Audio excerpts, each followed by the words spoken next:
প্রশ্ন রবীন্দ্রনাথ ঠাকুর। মাগো, আমায় ছুটি দিতে বল, সকাল থেকে পড়েছি যে মেলা। এখন আমি তোমার ঘরে বসে করব শুধু পড়া পড়া খেলা। তুমি বলছো দুপুর এখন সবে, না হয় যেন সত্যি হলো তাই। একদিনও কি দুপুর বেলা হলে বিকেল হলো মনে করতে নাই? আমি তো বেশ ভাবতে পারি মনে, সূর্যি ডুবে গেছে মাঠের শেষে।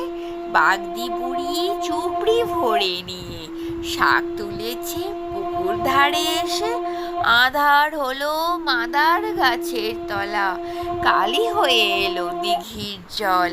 হাটের থেকে সবাই এলো ভিড়ে, মাঠের থেকে এলো চাষির দল। মনে করো না উঠলো সাঁঝে তারা, মনে করো না সন্ধে হলো যেন।